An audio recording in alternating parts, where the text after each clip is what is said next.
Ya, Assalamualaikum warahmatullahi wabarakatuh. Alhamdulillah, hari ini kita masih dilimpahkan oleh Allah Subhanahu wa Ta'ala nikmat kesehatan sehingga kita masih dapat melakukan aktivitas dan kegiatan kita sehari-hari. Anak-anakku, sebelum kita belajar, marilah kita berdoa bersama-sama. Bismillahirrahmanirrahim. Rabbi zidni ilman warzuqni fahman. Ya, anak-anakku, hari ini kita masuk ke pembelajaran 2, tema 8, daerah tempat tinggalku, subtema 1, lingkungan tempat tinggalku. Ya. Fokus pembelajaran kita IPA, bahasa, dan SBDP. Ya, dan tujuan pembelajaran 2 ini seperti yang di layar, silakan anak-anak lihat. Ya. Selanjutnya kita halaman 12. Ya, anak-anakku silakan lihat halaman 12. Ini adalah lagu daerah asal Papua yang Korambe Yamko. Ya.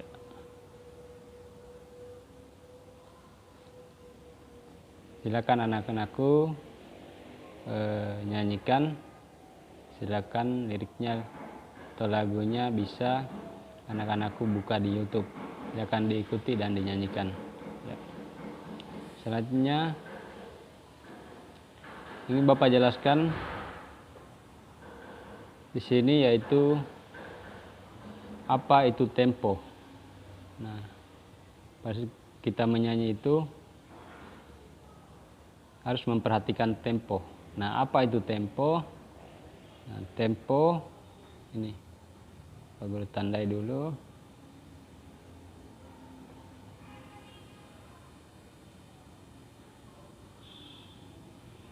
Nah, ini. Tempo adalah cepat lambatnya lagu dinyanyikan. Nah, berarti tempo adalah cepat lambatnya lagu dinyanyikan. Tempo dibedakan menjadi 3 macam, yaitu tempo cepat, tempo sedang, dan tempo tinggi. Oke.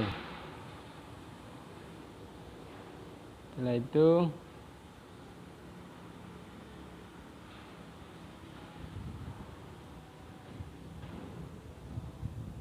nah, di sini kita bisa bedakan pada notasi angka.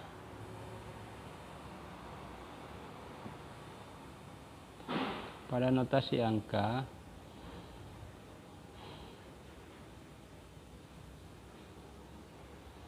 pada titik yang bertitik di bawah itu nada rendah. Sedangkan yang tidak bertitik itu sedang, dan yang bertitik di atas itu nada tinggi. Oke, kita lanjut. Dan semakin ke kanan nada semakin tinggi, sebaliknya semakin ke kiri nada semakin rendah.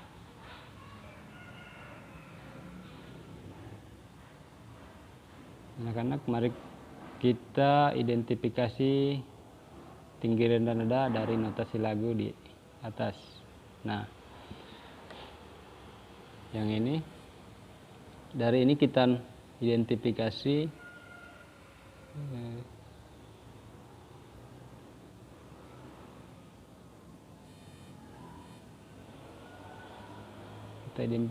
ke sini.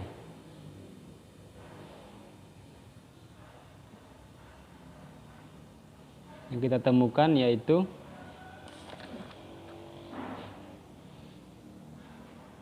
pada lagu Yam Korambe Yamko menggunakan nada tinggi dan nada sedang, sedangkan nada rendah tidak digunakan dalam notasi lagu Yam Korambe Yamko. Oke. Selanjutnya, apa makna yang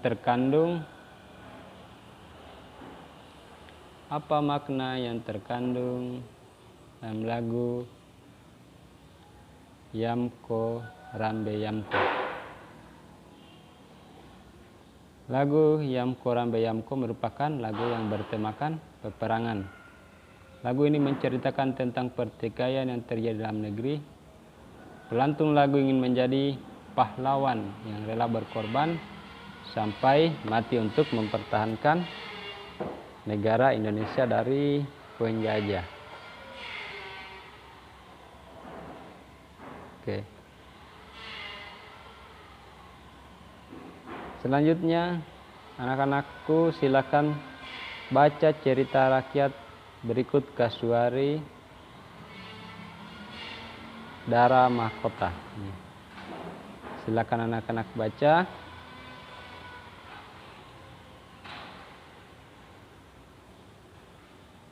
Nah, setelah dibaca, kemarin di pembelajaran 1 sudah dijelaskan bahwa cerita asal mula Telaga Warna merupakan cerita fiksi. Nah, cerita Kasuari dan Dara Mahkota juga merupakan cerita fiksi. Jadi cerita fiksi ada 3 jenis, yaitu ada berbagai jenis, diantaranya cerita rakyat, cerpen, dan novel. Nah, cerita rakyat ini ada berapa jenis, yaitu cerita jenaka, mite, fabel, legenda, dan saga. Ya, mari kita bahas satu-satu. Apa itu cerita jenaka?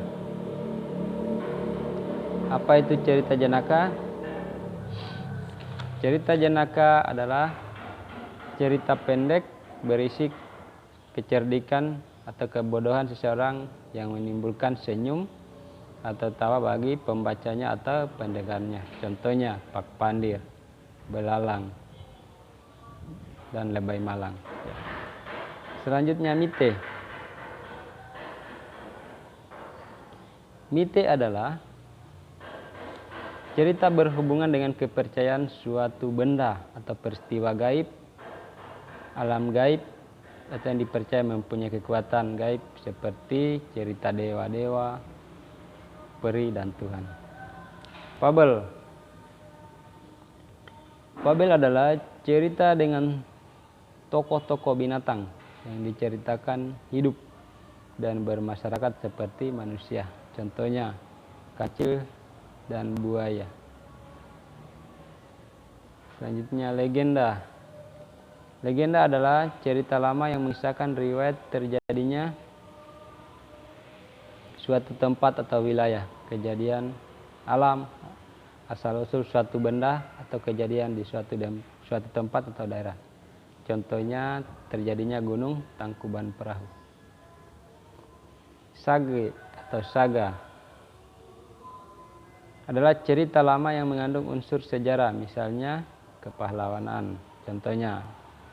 Contoh Lutung Karung dan Calon Arang. Kemudian cerpen.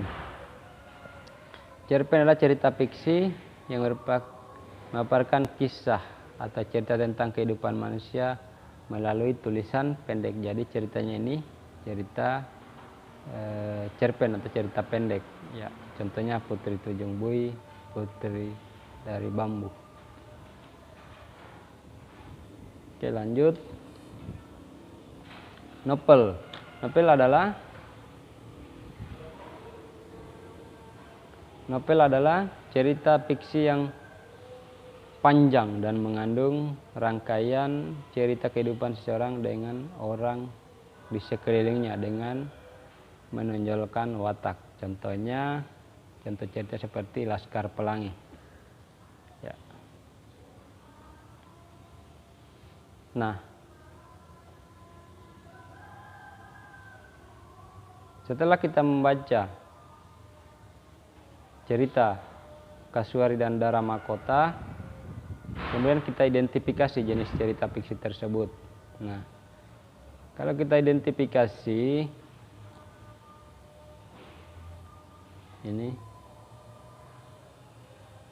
jenis cerita fiksi teks berjudul Kasuari dan Dara Mahkota adalah jenisnya adalah jenis cerita rakyat berjenis fabel.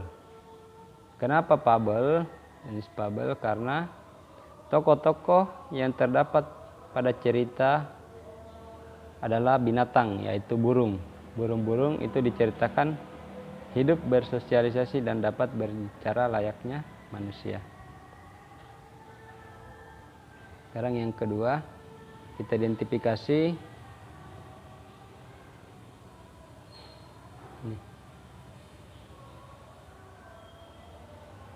jenis cerita fiksi teks berjudul Asal Mula Telaga Warna. Ya, pada pembelajaran 1 kemarin ini jenisnya adalah cerita rakyat legenda. Kenapa dia jenis cerita rakyat legenda? Karena teks atau cerita Asal Mula Telaga Warna mengisahkan asal mula terjadinya suatu tempat, yaitu Telaga Warna. Oke, ya anak-anakku silakan ditulis di bukunya. Selanjutnya kita lanjut ke halaman 19. Sini ada gambar Edo sedang bersepeda. Ya, Edo dan teman-temannya sering bersepeda. Edo pulang sekolah mengendarai sepeda.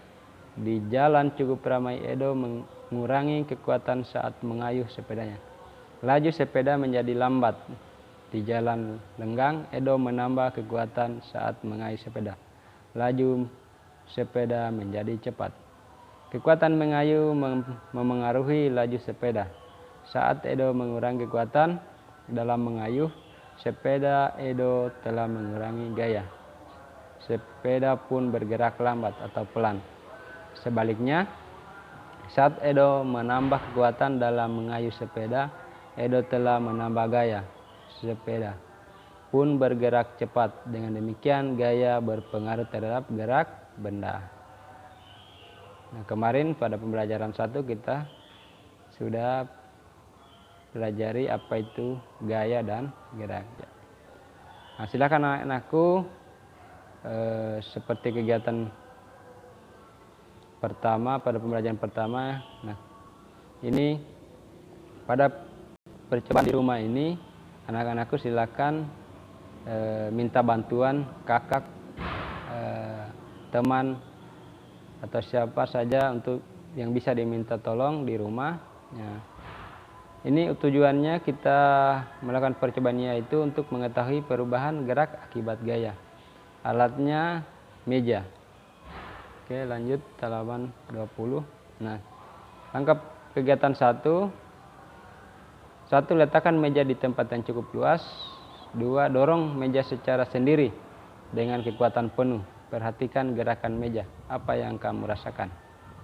3. Kemudian doronglah meja bersama temanmu. Bisa kakak, adik, atau ibu, ayah yang bisa minta tolong untuk mendorong meja. Nah, gunakan kekuatan penuh berdua. Perhatikan gerakan meja apa yang terjadi. Nah, setelah melakukan percobaan, silakan anak-anakku jawab pertanyaan 1. Apa perbedaan yang kamu rasakan saat mendorong meja sendiri dan berdua? Ini kerja.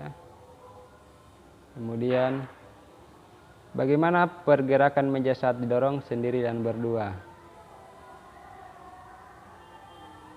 Dan 3, apa kesimpulan dari percobaan ini? Oke, itu tugas anak-anak untuk pembelajaran 2 ini. Ya. Dan jawabannya silakan dikirim ke WA Pak Guru. Demikian apa yang Bapak Guru dapat sampaikan. Semoga bermanfaat. Dan pembelajaran kita, pembelajaran 2 ini masih banyak kekurangan. Ya, mohon dimaklumi dengan segala keterbatasan sarana dan prasarana. Pak Guru akhiri. Assalamualaikum warahmatullahi wabarakatuh.